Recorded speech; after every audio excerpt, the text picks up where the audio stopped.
Hi, my name is William Turton. I'm a cybersecurity here at Bloomberg News, and this is our panel on protecting digital transformation. I'm joined here with Keith Wojcieszek, who is the Managing Director of Cyber Risk at Kroll, and Merav Bahat, who's the co-founder and CEO of Dazz, a new cybersecurity company, giving her first ever interview as part of the company. And we're here to talk about, the kind of shifting trends in cybersecurity today. So, let's start with a question for both of you. A lot of the people that both of you work with are trying to shift to the cloud, and they're wondering how that's going to impact their security. Is it going to make it more efficient? Will they be safer? And how do they do that? So I guess my first question would be, what do you tell your customers? What do you advise them on making this shift? Keith, let's start with you. So making this, thank you very much, William, and thank you for having me on this show here today. Really do appreciate it. That's a really good question. And making the shift to the cloud is really something that is independent to each of the firms to decide, right? There's a lot that goes into it. I guess one of the best things to talk about is efficiency. Shifting to the cloud, the business operations, it's an internet-based storage, really, instead of using your local on-prem servers or networks, you use a cloud application. Now, it tends to be more cost-effective, looking a little bit more modernized. There is a lot of pros to going to it. But along with the pros, you really have to be more adapted to cloud security, understanding what the security is and what your responsibilities are. So in order to do that, when people do shift to the cloud, I think that is a decision that needs to be really taken back and understood what you're getting into. Doing due diligence in the cloud environment, to the servers, and making sure that you understand what each of those vendors are able to provide you. It's not necessarily we recommend something, but we do tell them, if you are moving to the cloud, it's something that you really want to be proactive in looking towards. But again, it is something that everyone's going towards, which in effect creates an advantageous road for some of these threat actors as well. Yeah, so I would touch on a couple of things. I think it is important to understand that everybody's moving to the cloud. It's not, this discussion is not just for technology companies, right?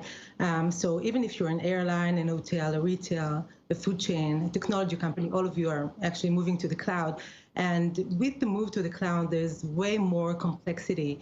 The complexity is because people are using new tools in the dev tool chain. They're using multi-cloud environments. And to secure that, this is something that is really, really important to pay attention in the first place.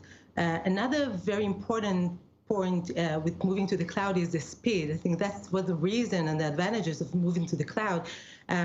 But like if in the past the gold standard was to deploy the product every 2 times a year was really great, and today some of our customers shipping code to production every 3 minutes. So it means that it's tons of code that is being deployed. And again, that creates a big security gap, because just imagine that there is a flaw in one of these code or misconfigurations there, then eventually it propagates throughout and very fast in the production environment. So we need to be careful of that. We need to put the right guardrails in place, and we also need to make sure that we have the fast remediation process in place. Right. Yeah, it's funny. You said a great point there with the misconfiguration. I think that's something that really needs to take into account when you're dealing with any type of cloud environment. I think it hovers right around 60 to 70% of all of the organizations when it comes to ranking. The highest threats or highest vulnerabilities is the misconfigurations and not understanding it. And I think that you've got a really good point there about the misconfiguration and trying to understand the cloud environment in order to secure it better. Sorry, William, I didn't mean to cut you off. No, yeah, exactly. Totally fine. I think that what's really important to understand in securing the cloud is actually securing the cloud has 2 parts. One part is defining the problem, as another part is fixing the problem. And I think that today there's a lot of focus in the industry on visibility and detections and finding problems. So this is the baseline. But most of the companies that have been breached recently, actually they've known about the problem. They have all the tooling, they have all the detection, all of the alerts, but still they got breached because they weren't focused enough on the remediation. And by the way, I didn't mention about what we're doing is actually trying to really help with the remediation process, because the remediation process is where it's not just a security team that is responsible. It's actually a cross-organizational effort. It's really painful. It takes sometimes days and weeks to fix a problem, to fix just one issue, and you have thousands of those. And I think in order to get secure, you need to have the remediation process in place. Right. And does moving to the cloud, I mean, where are the threat actors on this, right? I think, there's decades of research on how you might hack an on-prem service, but these kind of cloud systems are new and evolving. Are the hackers or the attackers, are they keeping up with the pace? Merav, let's start with you. Yeah, obviously. So we all, heard about, the latest breaches and like with the GoDaddy and the compromised passwords, or like ransomware is very, something everybody talking about. But I think it's just, ransomware or compromised password, just the symptom. And when you talk about specific companies, it's just an example, because it could happen to anyone, moving to the cloud. And again, like you do see that more and more attacks happening in there. And I think, again, like if you look at even Gartner reports saying that 99% of the issues are known issues, 99% of the breaches are going to happen because of like misconfigurations that we discussed earlier on, or like secrets in code and things that really simple issues that could have been fixed, right? And that's going to be the future. So we really need to make sure that we have all of the protection in place to cope with that. But definitely going to grow. Yeah, you're right on there. I mean, it's and you need to understand that even though it goes to the cloud, the basis of a threat actor getting any type of access remains the same, whether it's cloud, whether it's on-prem. It comes down to a compromised account. If someone has a compromised account, even what we're seeing is, people will get into a local host or a local machine, and from there, launch whatever it is in order to get into some type of cloud environment, to do some type of, email phishing. That's one way. Misconfiguration, like I said, actually adds on to that. There are vulnerabilities that have existed, especially 2021 has kind of been the year of the CVE vulnerabilities. So, coming from January, even before Jan, just in December, there's some really big vulnerabilities that existed all the way through Microsoft Exchange currently, and we're still seeing some activity that is relevant to that. So looking at all of this, how do you determine where do you protect and what don't you protect? And I think you have to do the best thing you can is identify what your biggest gaps are, if you have any gaps, and how you're going to defend those. What are the most severe? And really get involved with, okay, is multi-factor authentication the most important thing, or is it patching this CVE? That's something that you need to decide as a business decision on how you're going to move forward. Now, I would definitely recommend any type of multi-factor authentication, but these guys are really getting in any which way they can, especially whether it's cloud, whether it's on-prem. It really doesn't matter. It's more based on the vulnerabilities that exist and any type of compromise you're able to obtain in order to get into that and facilitate that to do some bad stuff and potentially encrypt everything. Right. And Keith, how are you thinking about supply chain risk and third-party risk? It's always been a concern, but I think after SolarWinds, everyone has this sort of renewed concern about it. Are you telling customers, you should try and reduce your attack surface and reduce the amount of vendors that you work with, or are you seeing customers want to have kind of deeper, more comprehensive audits? I mean, how can you really know, who you're working with is secure and the impacts that might have on your network? William, that's just a fantastic. It's a really, really good question, because how do you determine, where do you go from SolarWinds, from that was late December 2020, to today? I mean, like you said, it's been so out there. How do you determine? And my recommendation is due diligence. You've got to do due diligence, because a lot of these companies can't just not have any type of party that's going to help them, third-party vendor, whatever it is. You have to do due diligence and do your audits. Your system is as weak as the weakest link which is involved in your network. No matter where it is or what vendor you have, that's your weakness, and you need to make sure that you are auditing them and understanding, hey, this is our security posture, this is what we want, and working with them to develop that mature security posture. So you can't thwart off all these attacks, because it's very vibrant out there. These guys are attacking. They're attacking any vulnerability. look, the IT people that are on all this infrastructure and building it, they have a tough job. They have to secure everything. Whereas all these bad guys, they just got to find one little area to get in and exploit it, and it's very difficult. So, in order to have this standard and the basis level and determining what your maturity level is, I think is really kind of the way forward in order to determine what you want to do with your supply chain.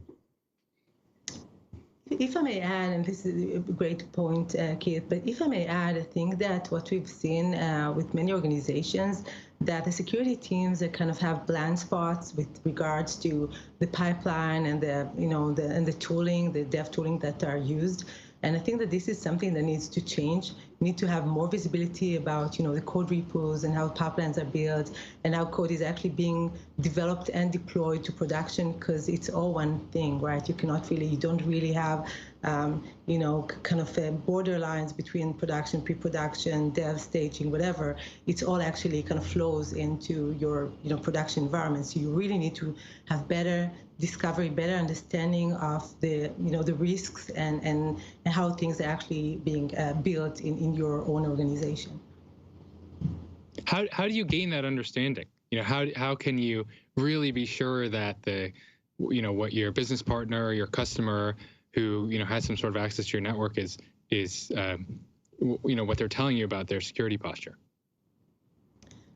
Yeah, I think that first of all, you need to, even I think in their own organization, there is this misunderstanding, right? Like how an application is built, how many pipelines do you have, which code repos are used, which ones are stale code repos. I mean, you have a lot of, issues there with your own environment. And then, of course, if you can apply this kind of use case, like case studies of how to do things better, you can also apply them with your vendors.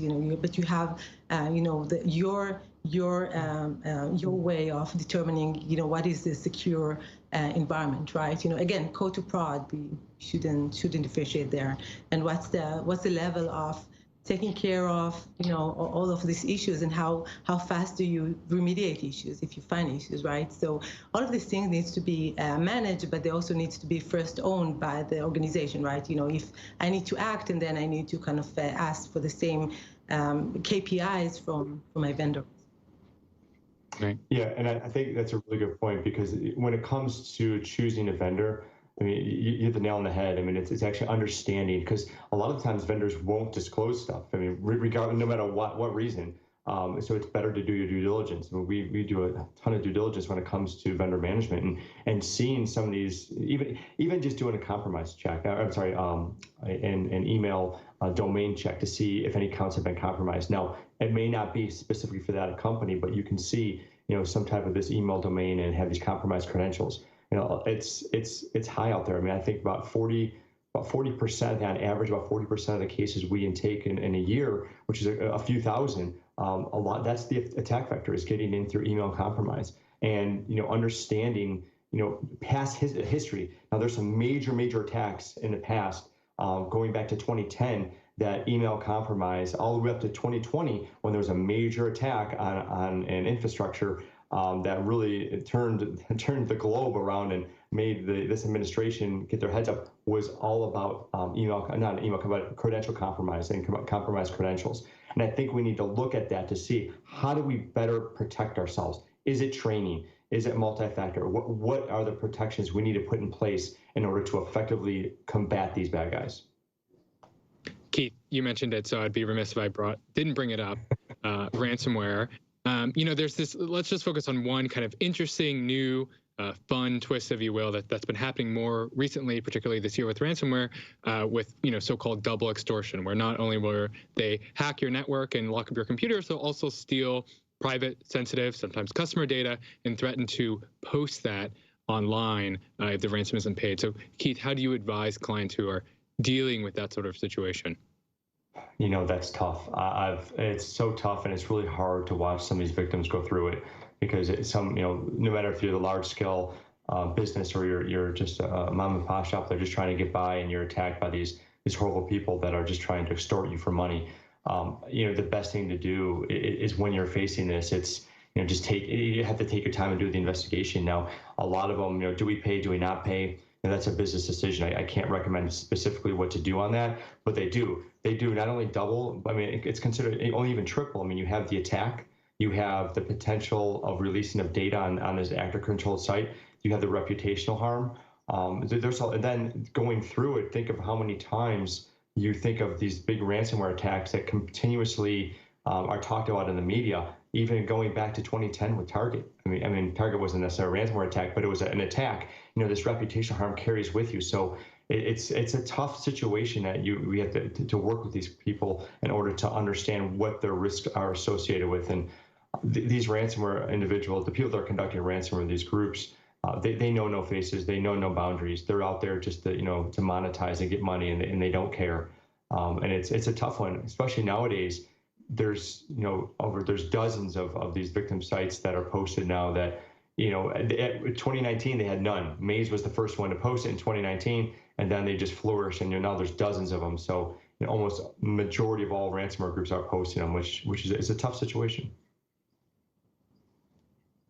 Merav, have you dealt with ransomware cases, and what's your experience? With ransomware cases, so I think for us, ransomware is just a way to abuse the data. It's just a symptom.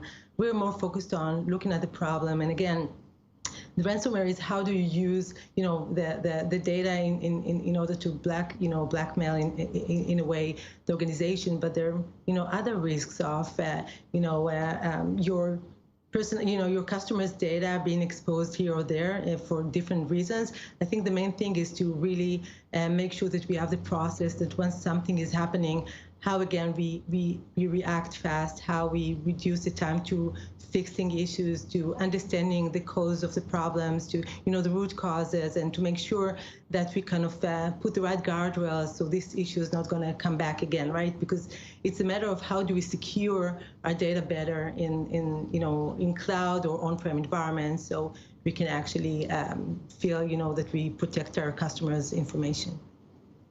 Right. I'll pose a question to both of you. I mean, if you were to predict in the next year what kind of new threat vectors or what sort of types of attacks that you might be dealing with, what are you anticipating? What do you see as kind of the cutting edge of new types of attacks? Merav, let's start with you. Yeah, I think that just going to be the same attacks. It's the same thing. Like if you look at yesterday's news and like 3 years ago's news or 10 years ago's news, it's the same type of attacks. It just and everybody's after the same thing, which is the crown jewels, which is the data, right? So eventually, I don't see a change. I just think that the vulnerability is changing. Like in the cloud, you have different types of vulnerabilities, the misconfigurations and others, and on-prem are probably different. I think they're after the same thing, kind of the same people, just using different ways and new attack vectors to get in. Yeah, and I agree with you. I think that's true. It's human nature to attack the same thing over and over again. I mean, the individuals behind it are maturing, the technology is maturing, but I see the same type of attack. One thing that has been an interesting shift is even talking about ransomware is how it's not just the ransomware groups now. Now the major ransomware groups, Conti, Lockbit, either all of these individuals are now selling their data, selling their area, selling their ways to attack to anybody. So it's not necessarily this one group. So they're utilizing that name in order to push out, hey, I'm attacking you, I'm a member of Conti, but in actuality, they're just purchasing the data. So this ransomware as a service is something I think, has taken off a little bit in 2020, 2021. I think it's going to keep on flourishing in 2022 just because the profit is there. We see it. Now, the best thing I can say is happening is that, the U.S. administration is really getting involved with this. And I think you're going to see some good things come from the government, as well as kind of the security posture of firms like ours here in order to assist and can really combating this and securing the environment.